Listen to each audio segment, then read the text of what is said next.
и любая история, наше путешествие начинается сначала. А вначале мы долетели до Триеста на суровом Ryanair. Заселились в хостел, который был похож скорее на детский садик по дизайну, чтобы выехать из него на следующее утро. К этому моменту у нас проснулся очень сильный аппетит, и мы пошли в кафе, которое специализируется на завтраках. Я вообще обожаю концепт завтрака в течение всего дня. Была бы моя воля, я бы ела их на обед и ужин. Попрошу вас заметить чашечку. Это новый способ подавания капучино со льдом. Солнечная удача была в кои-то веке на нашей стороне в этот день. Мы сдали наши чемоданы, and we are ready to explore the city.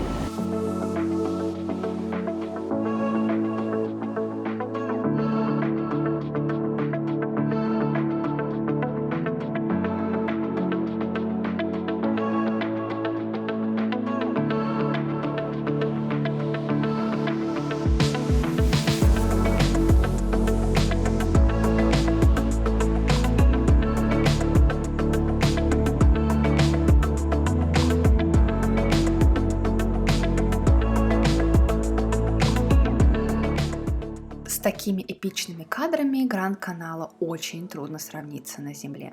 Но я все-таки попробую. Буквально в 5 минутах ходьбы находится древний римский театр, построенный в конце 1 века. На солнце, конечно, невероятно жарко. Если еще в теньке можно ходить, и я считаю проходить целый день, то под солнцем просто я ощущаю себя как брецель. Или как мясо для донора, которое вот так вот поворачивается. Но нас просто так этой жарой не взять. Тем более, что мне очень нравится в Италии, так это то, что они не вчера родились и, конечно, знают про свои плюс 40 в тени. Поэтому во всех городах улицы построены таким образом, что даже в полдень на одной стороне была тень. По итогу улицы получаются узкие, как макаронина. Вот представьте, у вас такой задний дворик и такая милая арка. А с другой стороны еще милый дворик, на этот раз с дымоходом. Я официально заявляю, что сегодня самое лучшее место — это место где-нибудь в тени под деревом.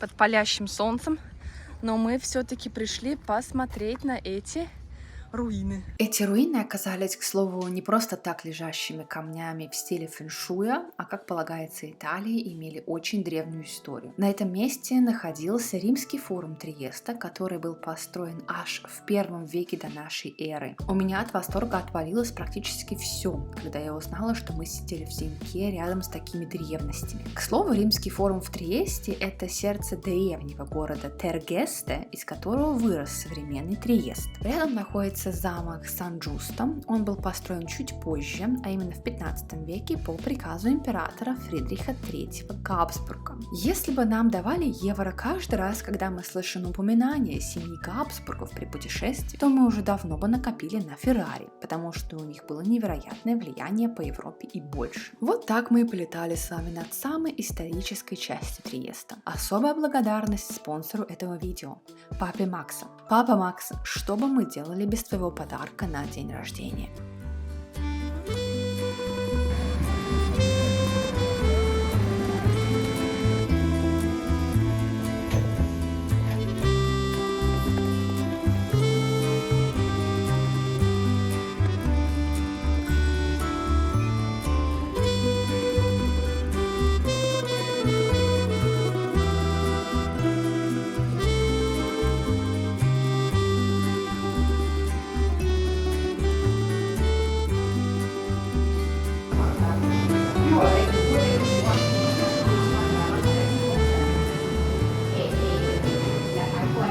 Мы сидим здесь на тротуаре, вкушаем наше мороженое, и мы счастливы.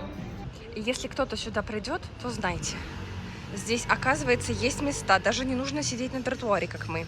При этом мы осознали это все, когда мы уже доели, намазались солнцезащитным кремом, и теперь мы отправляемся на набережную, и мы проходим обратно мимо джелатерии, потому что я хотела снять видео, название. И что мы видим? Мы видим 2 стола. Макс ведет нас к какому-то месту. И опять нужно куда-то карабкаться. Мы дошли до нашей цели, поэтому посмотреть, как и где она находится, в каких закутках.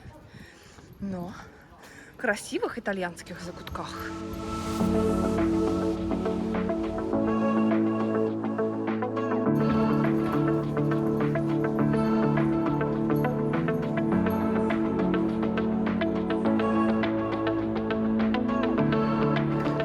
Мы дошли до самой главной площади.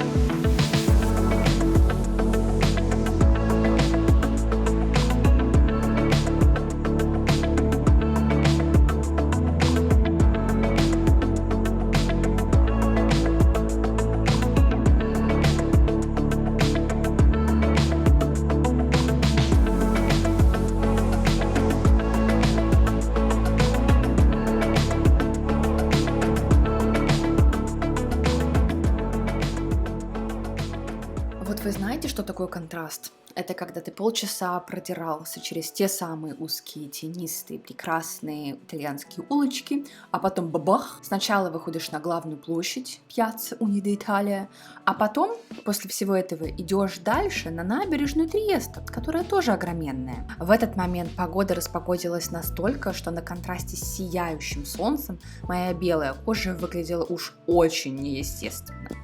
Прям как те вампиры из «Сумерок». Но, блин, я ничего не могу с этим поделать, я просто не загораю. Хотя, если посчитать, сколько я намазюкалась солнцезащитным кремом в этот день, то это и неудивительно. Если у вас есть только один день в Триесте, то это как хороший бонус. Это продолжение их набережной с парковкой для катеров и маленьких яхт.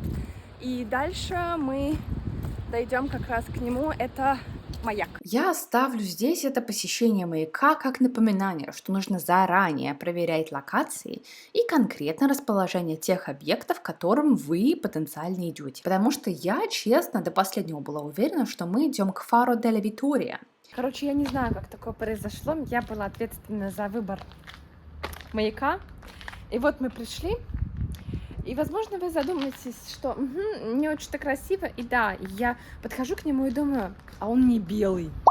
А у меня почему-то было воспоминание, что маяк должен быть белый.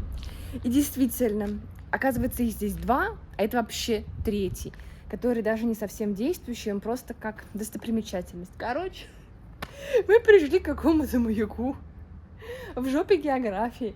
Здесь все закрыто, потому что здесь либо что-то ремонтируют, либо здесь сидит Министерство финансов, судя по всему. Поэтому, если вы, как и я, решите, что хотя бы за маяком открывается красивый вид на гавань, не открывается.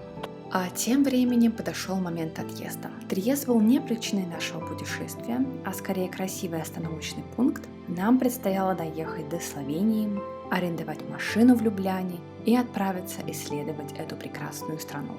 Сейчас я с полной уверенностью заявляю, что это одна из самых красивых стран Европы, и влог, который получился, это один из самых эстетичных и невероятных, особенно если вы любите природу. Так что ссылка на словенское путешествие будет в описании. Обязательно посмотрите, чтобы узнать, куда у меня продана душа и оставлено сердце.